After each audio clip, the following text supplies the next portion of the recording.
for our presenter.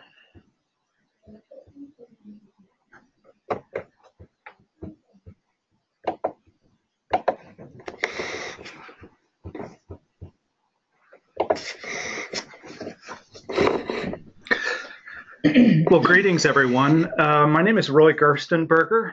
I work with First Person Services, and I'm very pleased to have an opportunity to talk with you today about person-centered thinking for families. Just to let you know a little bit of why I'm here and what brings me to this topic.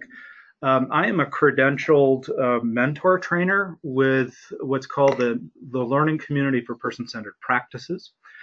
That is a volunteer network of people across the country and actually across the world who are committed to bringing the concept of person-centered thinking into our systems at all levels and to advance person-centered approaches. Our mission is to assist people in having positive control over lives that they choose for themselves. And we could talk a little bit further in the webinar about ways to connect with that network. Today, this is not a training in person-centered thinking. I'll be able to explain and show you some resources where you can explore some formal training in the area. But what I'd like to do today as our goals is to give you a definition and understanding of what we mean when we say person-centered thinking. And also give you some examples of how families have found it useful in supporting their loved ones. And also, third, as I said, point you to some resources locally and on the internet, ways that you can find out more. So what is person-centered thinking? We can start really with the basics. Person-centered thinking is a set of principles and core competencies that are the foundation of person-centered planning. We get introduced to the idea of person-centered planning in schools and a lot of different systems. It's a very common term now. And so most of you are familiar with that. It's something that actually person-centered planning is something that's now mandated nationally in all adult services across the country that are funded through Medicaid. So the Centers for Medicaid and Medicare Services require person-centered planning occur and also give definitions that all states have to comply with. But what we are talking about with person-centered thinking is these foundational core competencies and principles. I became interested in this in my career. I've worked 35 years in services for disabilities. And for 23 years, I was the director of an organization that had a mission, as many organizations in our service system do, an aspirational vision of how we would be supporting people and advance their ability to live interdependent and meaningful lives in the community. And we wanted to do that. We organized the best services we could, but the question always came forward of what are the kind of things that we really want to, skills or tools we want to put into the hands of people who spend the most time with those that whose lives we are supporting. What are those essential things that we know will really make a difference? And that's where I was introduced to these ideas. So when we are thinking about person-centered thinking, we are sometimes talking about strategies. Sometimes we use the term tools, concrete things that can be done that really make positive change in somebody's life. We also have positive tools and strategies that help to gather meaningful information and facilitate conversation. So ultimately, what we are looking at is providing personalized services that are not just cookie cutter in which people are sort of blocked in based on their diagnoses or what have you. But if we are going to provide personalized services, and that's something that we all want for our loved ones, then it is a process of learning from the person, learning who the person is, and gathering that information in a way that can be useful. Also, these tools and strategies help to make sure that the focus remains on the perspective of the person affected by the issue or the outcome that we're addressing. There's a lot of pressure to move that focus away. Oftentimes, decision making or problem solving is directed towards the interests of the system or the agency or what have you. And keeping that disciplined perspective and focus on the person requires a dedication to certain strategies. So many service organizations have found that person-centered plans are more likely to be implemented. Again, these are the kind of things many of us have been participating in person-centered planning. It's something that's required at least once yearly, usually. It might be an IEP plan. It might be a plan with the mental health system. It might be with a DD agency. It might be with a school. And the question is, what happens on the 364 days outside of that day? What kind of things can be done to ensure that really an approach or a strategy or an orientation is held that makes this planning worthwhile? And also, what kind of things can we be engaged in to bring meaningful information into that planning session to really have something to work with? And that's where we find these strategies to be useful. So fundamentally, we're talking about respectful listening. And listening, we mean to what people say with their words as well as with their behavior. A position of seeing the person as an expert, as being able to provide information, to seeing mom and dad as experts also, as providing information that's critical to a person-centered approach. And again, a return to this view of supporting people in having positive control over their lives that they desire and find satisfying. We all seek control over our lives and our situations. You can have positive control over your situation, your life. You can have negative control. If the situation is something that's aversive and you want to escape, you try to leave it. That's a form of negative control. Positive control is a different thing entirely, and we can explore that. So when talking and exploring this from a parent perspective, we know that you as parents are critical partners in the process of creating person-centered approaches. Parents, as a father, I see myself as being person-centered with regard to my views and my wishes and desires for my children throughout their lives. Parents bring information to the table about what is unique about the person in terms of what has been the family traditions, what are the cultural traditions that identify and individualize approaches. Parents are the ones that are the answer seekers. They're the ones that are exploring, trying to find diagnosis answers and trying to find a better understanding of what's going on with their son or daughter. They bring to the table a great deal of information because of the time spent. They know the child the best. And also, as a parent, you see beyond the person beyond the disability. And that is fundamentally the perspective that's so critical to a person-centered approach. So the challenge is, if we want to have personalized services, what is that context? And this is a big one, isn't it? You spend a lot of time sharing information about who is your son or daughter, what makes them tick. This is the unique person that they are. Please know who they are. Please know them for all of the wonderful characteristics that we love and admire them for. But just as you've gotten that accomplished, we have turnover. We have a clinician that moves on, a teacher that moves on. We have a direct support staff that takes on another job. The turnover rate is very high in our system. It has been for decades.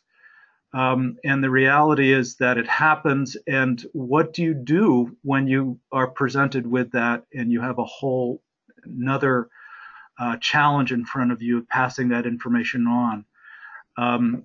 Let's look at some ways of doing that. Now, as a when you think about the school system or the organizations that are providing services, they're thinking about, okay, we've got to do recruitment. We've got to hire smart people. We have to hire good people that are kind and well-oriented.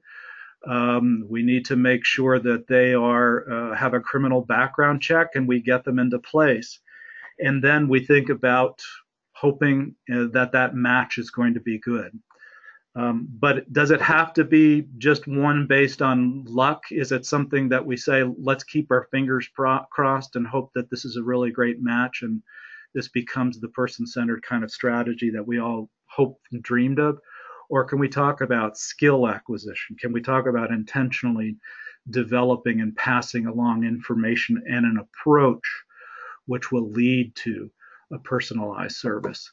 And we would certainly want to be able to target what those skills are and know which the most important ones are that we want to focus in on.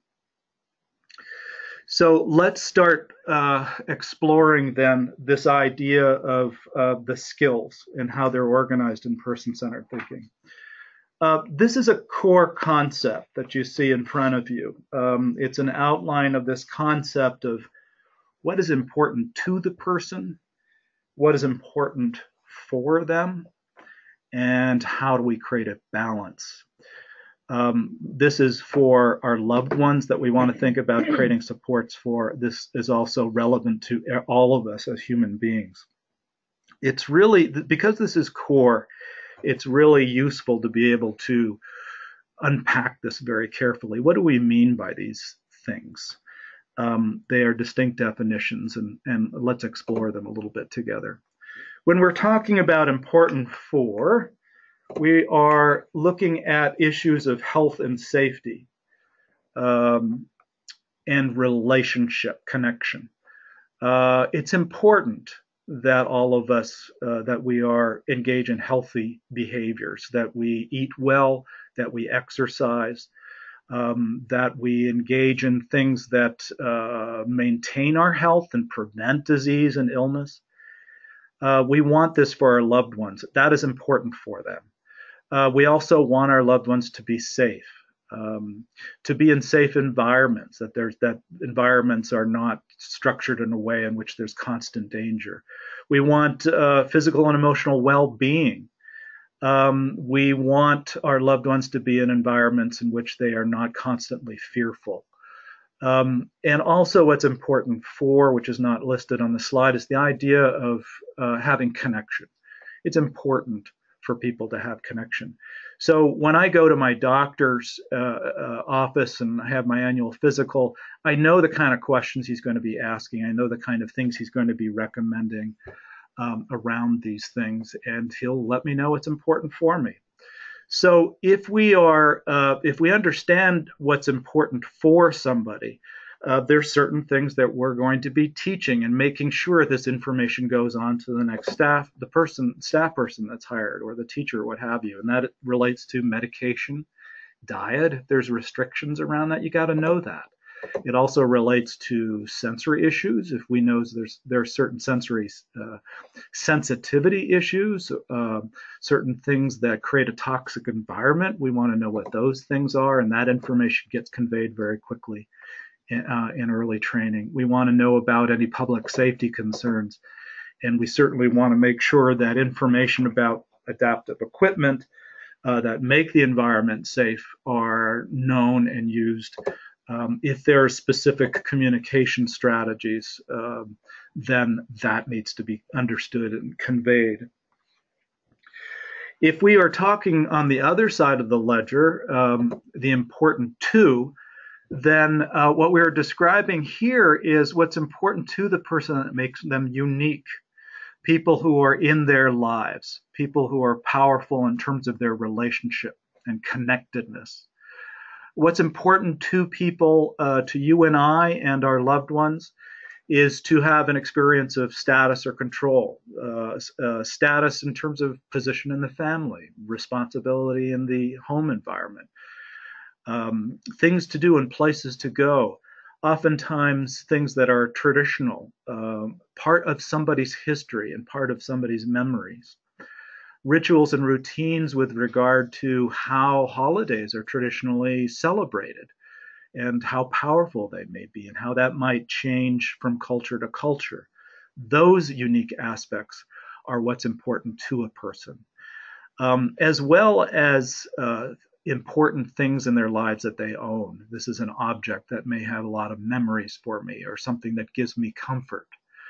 What's also on this list is what's important to me is things that I do or may have or have present in the environment that helps me calm down, to be soothed when I'm ill, I'm having a bad day because I'm sick or what have you, or how I center myself when I'm feeling upset.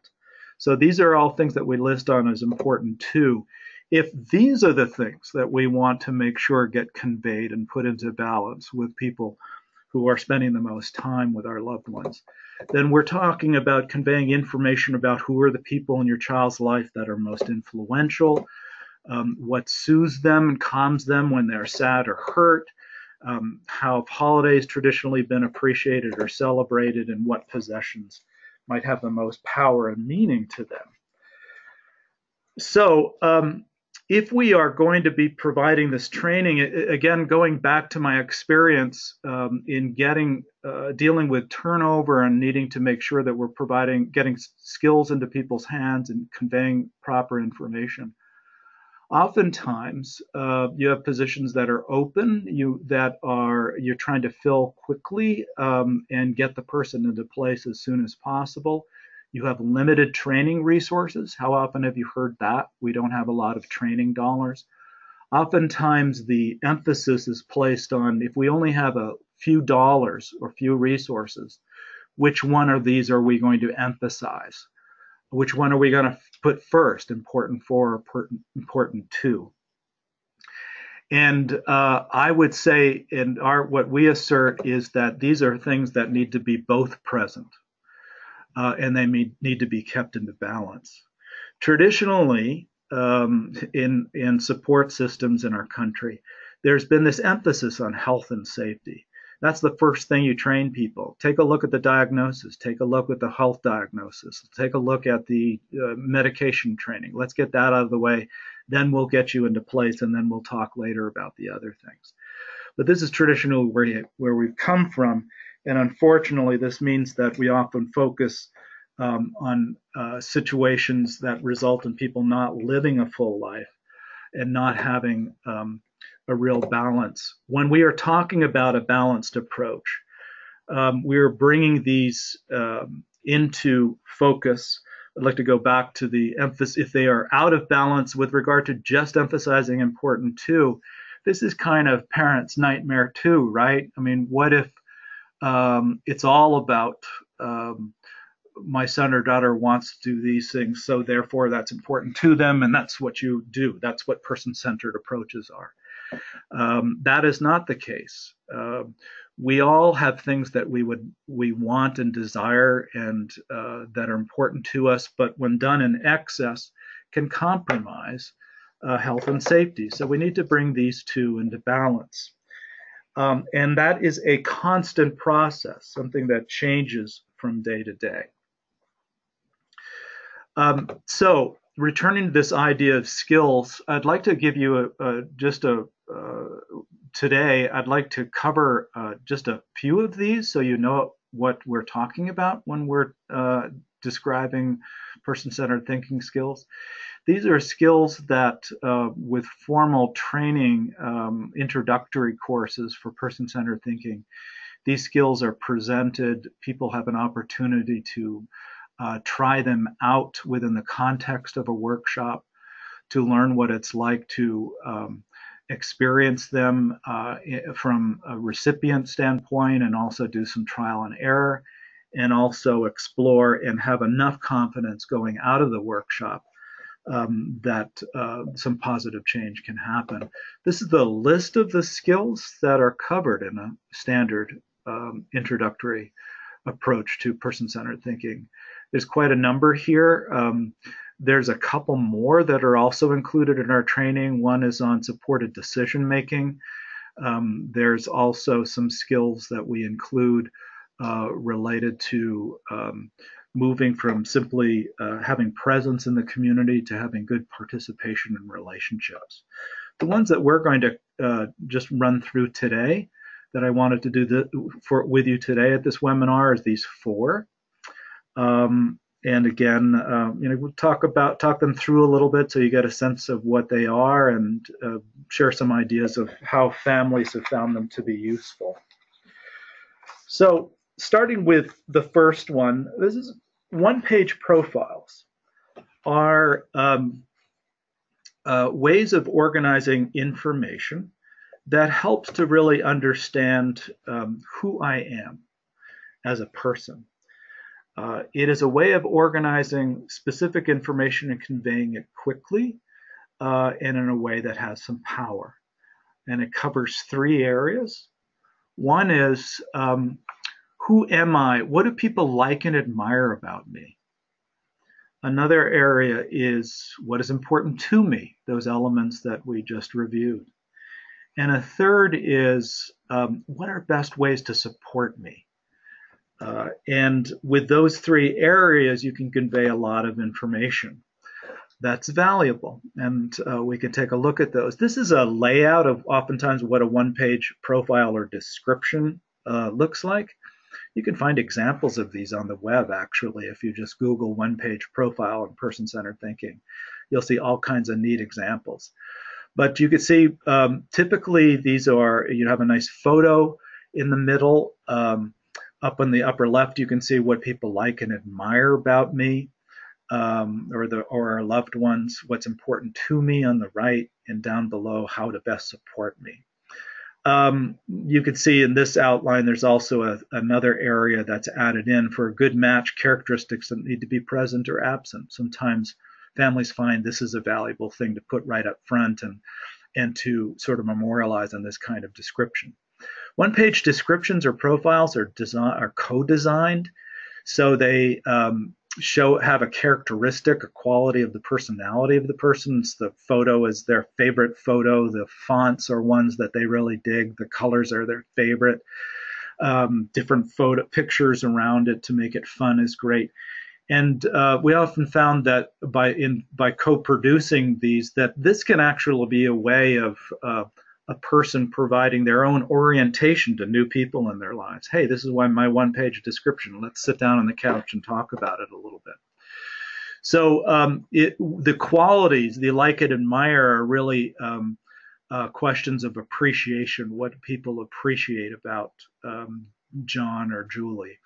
And the important two and best way to support are really conclusions that we draw from this idea of balancing what's important for and important to.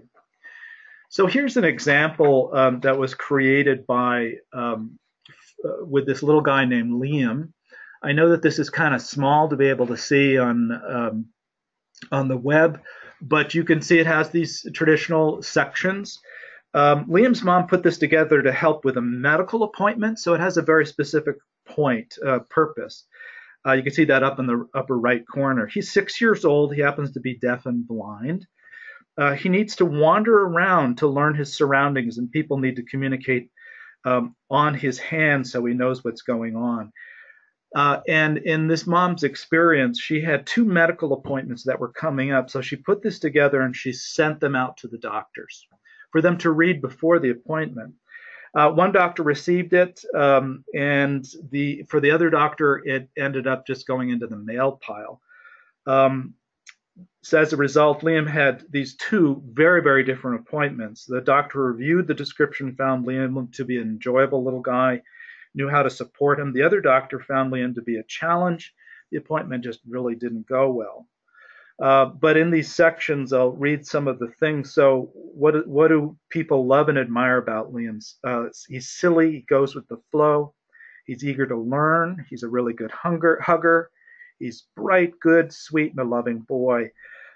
Best ways to support him. Liam uses his hands to communicate. It's important to be attentive to what he's saying or he'll become frustrated. Liam needs to know what's happening first before any procedure or task begins. For example, before you listen to his heart, let him feel the stethoscope and touch his chest where you're going to listen.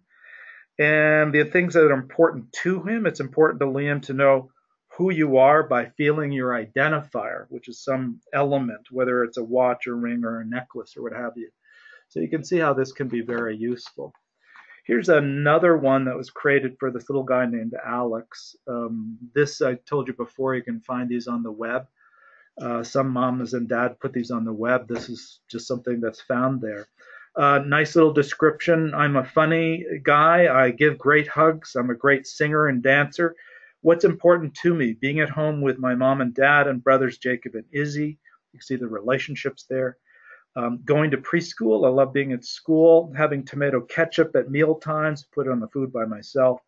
How to support me. I'm confident walking, but I find stairs and uneven surfaces difficult. I need to hold hands with someone to stay upright. So you can see that this covers a lot of important stuff, but doesn't do it in a way of, here's the diagnosis sheet. Here's the doctor's report. Here's the physical therapist report. But rather it's presented in a way that really identifies a person that people love. And that's the message that gets sent through. So here's a quote from a mom. Even though the one-page profile is the same things I've already told doctors, it seems to make a real difference having it written down and in such a positive format. Another mom, we gave the triage nurse Dan's one-page profile and they read through it. After that, the nurse spoke to Dan in a way that he could understand. Without having the one-page profile, I don't think that the experience would have gone so smoothly. Dan would have had to listen while we described him to others.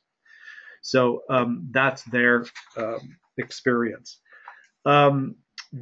Before we move on, one of the things that's important when we're using one-page profiles is they're for a specific purpose. I have a one-page profile for myself as a trainer. I would have another one-page profile for myself as a presenter. Liam as a brother would have a description, for his teacher perhaps would have a different description than medical appointments.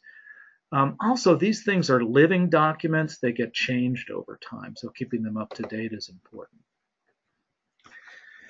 The next skill that I wanted to introduce to you, just to, again, let you know that this is part of the training, is something called matching support. Matching support answers the questions of who are the best people to support me. This is where it all comes down to, isn't it? And it's about having intentional conversations about what this is all about and writing it down in a way that is consistent. You don't have to repeat it over time, but also has sort of a logical flow. So again, organizing information and using it for moving that forward into the future. Here's how it's organized. You can see it's basically just a chart, but it's with a very specific purpose. Up on the left column, there's two columns, right? One says supports needed.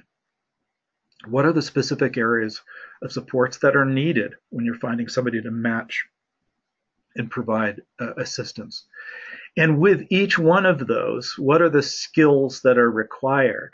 So when you think about this, is there agreement on everybody's part? Does everybody understand what everyone believes are the supports needed and the skills required?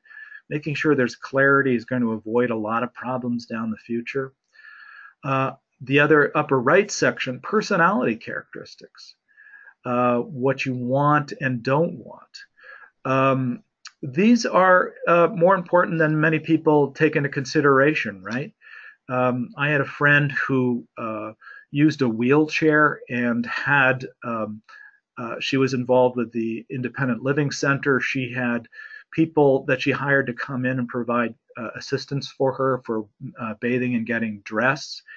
And she had a particular view about the personality characteristics of somebody coming in to provide that assistance, which would be different than another person. Hers was she wanted the person to be very matter of fact and just business and not do a lot of talking during bathing, for example. She found that that was sort of crossing the line. And just get the work done, and so she could move on with her life. Other people feel that that's kind of creepy, and they would like to have sort of a chatty person, so it sort of eases the tension. This would be the same for your son or daughter. cultural issues, people who smoke, people who swear, and so on. What are the different things that people do that are good or not good? There's also the area on the lower right, which is the nice to have. And that's kind of the shared interests. So if two people are really into big time wrestling or into horse racing or into a particular kind of movie, that's pretty cool to have that kind of shared interest in the match. It's a nice to have. So let's look at some examples of this. This is Carrie's example. She has diabetes management as a support needed, looking good every day, helping Carrie establish welcoming home. So you can see these are results of a conversation that are shared interests. And what are the skills that are required for that? What are the level of training, level of credentialing? Carrie helping establish a welcoming home is the ability to help Carrie develop her own home without taking control from her. So that's an element, not a controlling person. Personality characteristics, chatty. Doesn't take it personally if Carrie doesn't want to do what she has planned. So there's some flexibility. And here's the nice to have, scrapbooking, making puzzles and going to the movies. This is another one for a person where there's supports for assistance in shopping, personal grooming, housekeeping, chores, laundry, etc. And also here, assistance with management of a lawn maintenance business. This person had developed their own business as a way of achieving employment. So somebody who is into that, you can see that that's clearly up front and center here. So the level of skills would be for personal assistance and ability to use an electric razor and some knowledge of beard trimming, kind of a thing that was particular for him. And personality characteristics here are sense of humor, good judgment, organized but not in a rigid way, etc. And these are also conversations with the gentleman who's being supported here. He's agreed that these are things that are there, and some things fall into the nice to haves and is not a deal breaker. So the use of the matching support is something that can be used if parents are doing self-managed hiring on their own, or working with and communicating that to the agency that's providing the services. Wouldn't it be great to have this documented, and when you see the turnover, you don't have to go over it yet again? Repeating these things can drive you crazy. So this is a valuable skill to have in place. A communication chart. This is the third one I wanted to introduce to you today. So communication chart, we need something very specific here. Communication chart answers the questions of what am I saying with my behaviors as well as my words. Communication chart is, again, a way of organizing information, things that we have learned from the person. They have taught us certain things about how they communicate with the world. This is how they interact with the world. And we understand, our current understanding is that this is what it means. And we have chosen to recognize it and give it power. The communication chart is not an intervention program. So let's take a look at what this looks like. This is a series of columns for this communication chart. The left column, it says when this happens, when these kind of things are happening in the environment, events or environmental characteristics, this is what we observe, or this is what the person says. And that's in the second column. The third column, it usually means. This is what we believe the power of that behavior or expression is. And this is what the person wants you to do, or this is how we've agreed to respond. So in the environment, a particular action occurs. This is the meaning of the action, and this is what we say other people should do. It's a way of remaining consistent so that there's not different strategies and ways and guesses and theories at play. That's always a good thing, isn't it? But it's also one, as I said, of noticing what's going on and acknowledging that it has certain power, it expresses certain emotions and feelings, and that we are going to respond in a certain way. We can change this over time as our theories change. We can change this over time as somebody becomes more skillful in how they communicate. but we acknowledge and embrace the way the person communicates now, today, and go forward with it. So let's look at some examples here. This is Wyatt's communication chart. So what's happening? An adult is giving Wyatt instruction or asking about something that's recently happened. So we see Wyatt in these situations do a couple of things. Sometimes he avoids eye contact. His eyes are moving around, his eyebrows go up and down, and he tries not to smile. This is what we think it means. I hear you, but I'm feeling ornery, not going to admit to anything. So what do we need to do? Our guidelines are tell him something funny and then try again to sort of get him distracted moving on, because it's something that we want to find out. Here's another way that Wyatt might respond to an adult giving instruction. He looks directly at you, his eyebrows go up and they stay up. This means I hear you, I'm going to do what you ask and tell you the truth about what happens, and we smile and let him know we're pleased with him. There's another one on the second row. Wyatt is playing with his friends. He shows his teeth and growls. Kind of a funny description, but I guess Wyatt does a little growly noise. And we think that this means typically follows Wyatt using words that others don't understand. And he's a little frustrated with his friends. He feels they're not listening. So we remind Wyatt's friends that he's trying to talk to them and ask Wyatt to try again and be patient with his friends. So you can see this is a set of guidelines that people have understood to be the way that Wyatt communicates with the world. Communication chart, things to keep in mind is this acknowledgement that behavior is meaningful, and we can often learn what's important to a person. As I said, it's not an intervention. It's not a way to fix a situation. It's a way of acknowledging and getting consistency and valuing the way a person is engaged with the world. And finally, we want to talk about a final way of organizing information in what we call working and not working. What do we mean by that? For working, not working, we're answering the questions of what did we do that worked and what didn't work. This is a process, a strategy, where we are gathering information about either the past year in preparation for an IEP meeting or a person-centered plan. What's been working, what's been not working. And also acknowledging that there's different perspectives about that. For some people, certain things are working great. Other people who are involved in the situation, it ain't going well at all. And how do we embrace that, acknowledge it, document it, and use it to move forward and negotiate a new action? So this is how it looks when we organize that information. 2 columns. Pretty simple. What's working? What makes sense? Second column, what doesn't make sense? But you can see here that there's multiple rows. This can be used, let's say, in a school situation where we are in a particular class or a particular activity. The student, your son or daughter, has a particular perspective around what's going on, what's working, what's not working, what makes sense, this doesn't make sense. Mom and dad, you might have a different perspective, right? Quite often happens. And the teacher has a perspective, what's working and not working. By pulling this together, this can be, as I said, a process that can be used as something right up front in a review meeting.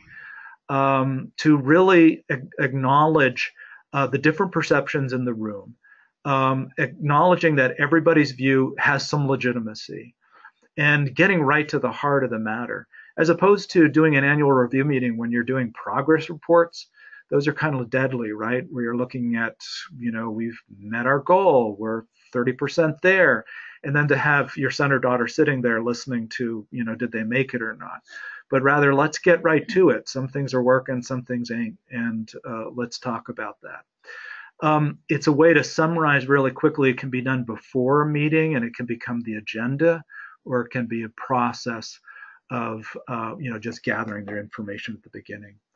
We also have used this. Sometimes this is useful when you're going in to a doctor's appointment and You want to capture different perspectives and again, convey valuable information in an efficient and quick way. And the example here that we're giving is for a person named Beth. She's had a change in medication. So we've got Beth's perspective, first row, and the second row, the mom and dad's perspective.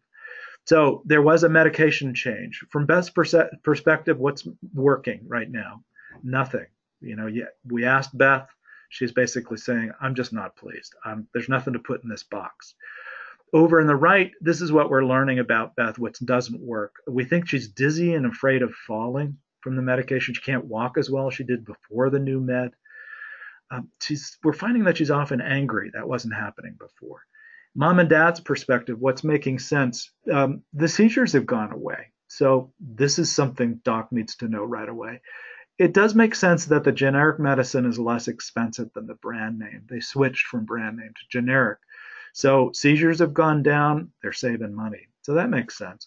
What doesn't make sense is we're seeing that Beth is getting aggressive. She's not herself. She's a sweet person, and we're not seeing that lately. She's afraid of walking because she's afraid of falling down. And these behaviors really started after the change in med.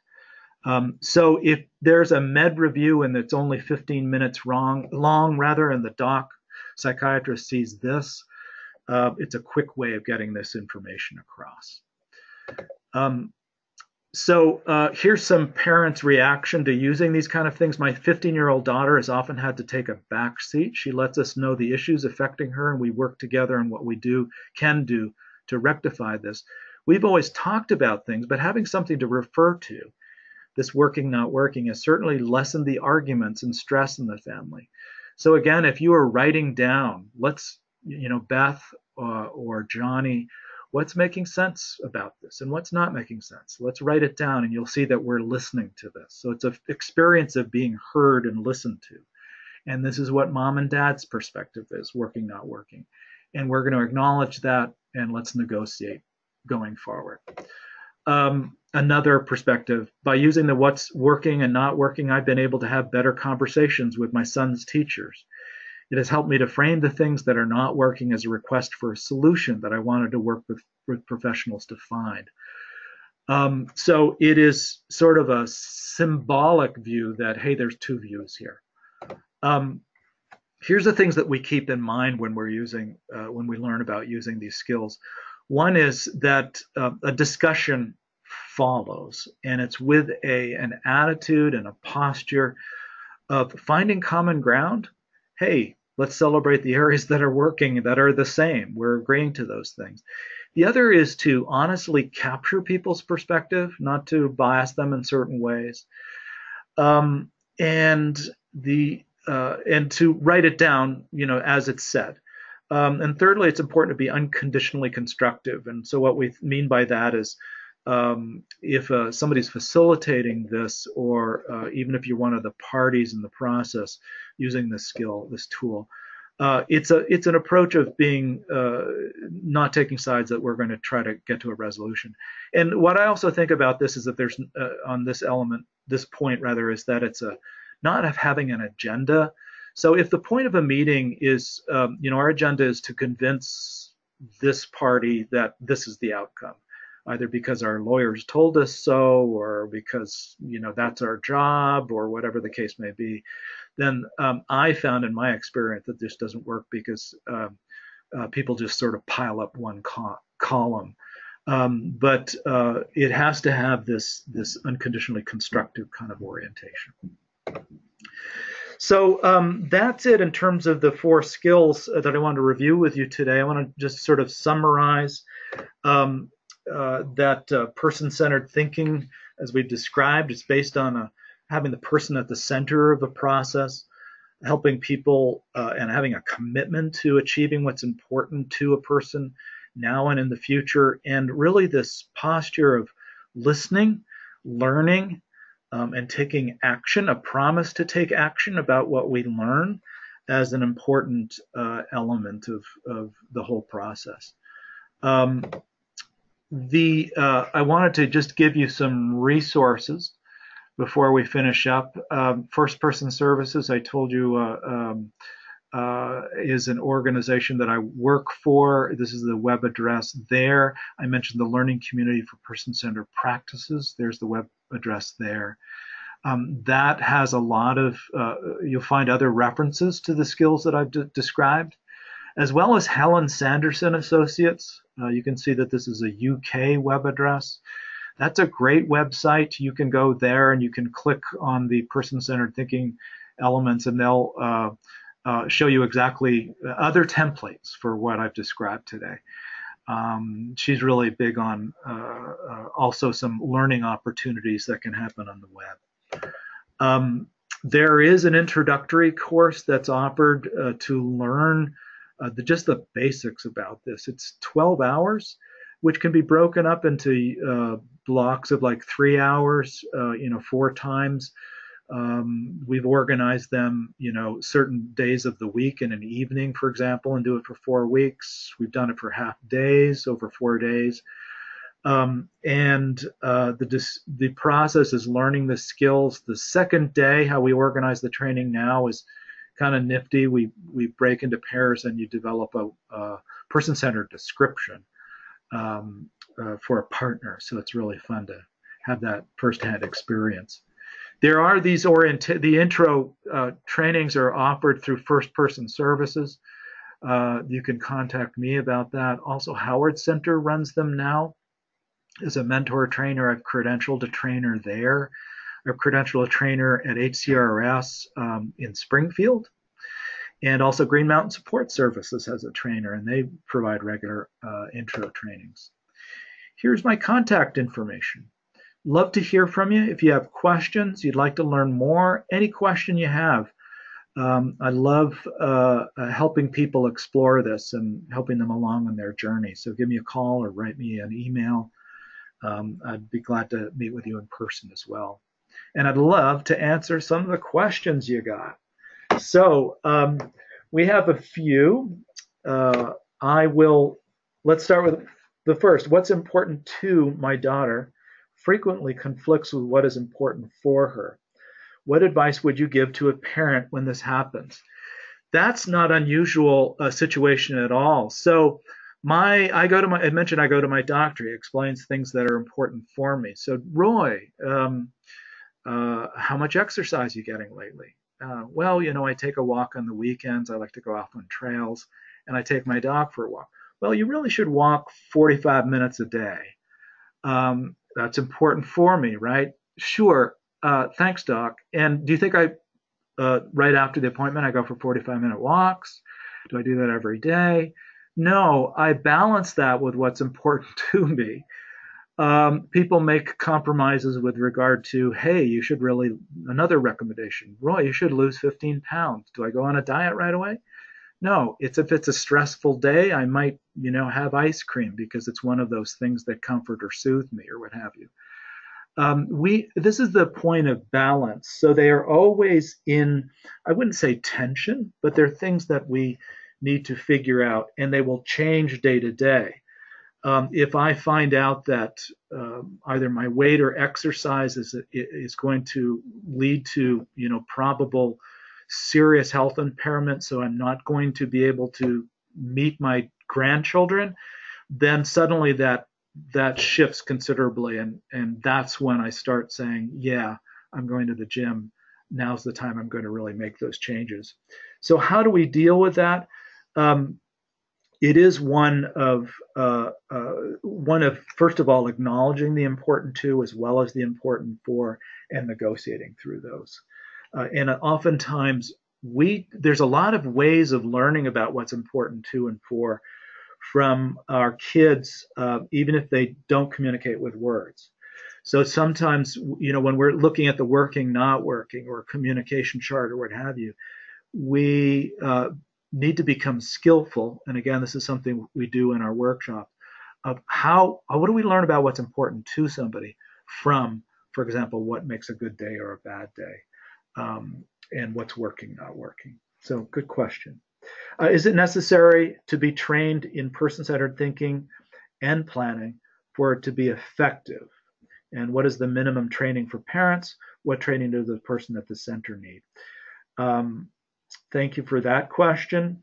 Um, it is not necessary for it to be effective. We talk about the learning community not only has, as I said at the early part of the webinar, it's a group of folks around the world who hold very high in priority the importance and value of having person-centered approaches, and have come to an agreement of how we are going to use common language and how we are going to use common strategies to achieve that end. And then what we do is as a learning community, share stories. How did that work? In this situation, I've worked with somebody with mental health support needs, or this is what I'm learning from parents. There's a lot of parents who are credentialed in person-centered thinking workshops. They've taught me a great deal. So I think that while it's not critical, any one of these could be used. We would rather, we say that it should be based on a certain base of skill training, that is right now, we've all agreed, if you go to Ireland and you do person-centered thinking training or workshop, or you go to Australia, you're going to have a 12-hour session. It's going to be organized in a certain way based on a standard curriculum. And it's the minimum in order to do it well. And I'd add one more thing to the person who asked this very good question, is that one of the things that we're very concerned about, the reason why we say you really have to have a minimum amount of training, is that you understand the context and the intent. Because in the absence, you can see any one of these things can just become another piece of paper that gets slipped in and required in somebody's record. And we have seen that happen over and over again. And we've done this training with some staff, and they at the beginning they roll their eyes and saying, "More paperwork? You mean you just asked us to do some things 5 years ago? Are we just going to change the titles now? Everybody gets a one-page profile?" No, that's not the intent. You can see from some of the things I've talked about, it's very important what the intent is. It's very important what your posture and attitude is. And we want to say that gets honed in the training. At what age can a person-centered planning tool start to be used? I had some of these. I was going to put one example here of a infant. I told you that, for example, the one-page profile is something that we do as trainers. I have a one-page profile as a person-centered trainer. There was one person, and I had an example of mom was going back to work, so she was sending her little guy into a nursery school or preschool, and she created one for the preschool staff so that she would really understand who he was and what does he mean when he's throwing a tantrum or whatever. So it can be used at any time in many different ways. So that's an example. And I can't tell you how many times we say that these skills are useful for people. And oftentimes people will go through the workshop and they'll say, "Man, I'm going to use this with, tonight. I'm going to use this with my husband." Because it's just a valuable way of engaging other people. So I find that's useful for others, I hope. My son is very challenging to engage when he's tired and with us in trying to use person-centered planning tools. What can a parent do to enjoy their son or daughter? To engage. Thank you. What can a parent do to engage their son or daughter? Yes, I think some of these skills are, it's wonderful to start early, but I think that, and you might have come to your own conclusion in looking at the 4 that I've reviewed today. There are some that sort of lend itself to kind of being attractive. It might be, the first one you might try. It depends upon who the person is, but some of these will just work with some kiddos and not with others. Some people really love doing this is my one-page profile. Take a look at it. It's laminated and I'm so proud of it. And it's got pictures of fun things on it. Other people like the working, not working, is really useful because if your kiddo is, there's certain age with my kids in which they did not feel that they were being listened to. And they certainly, I could see them rejecting anything that parents, there was one stage when anything that I would suggest was a bad idea because my kids were just oriented that way. They were starting to separate. To say, let's write down, I want you to know we understand that you feel that some things are working, not working. Let's write it down so you can see that you're being listened to.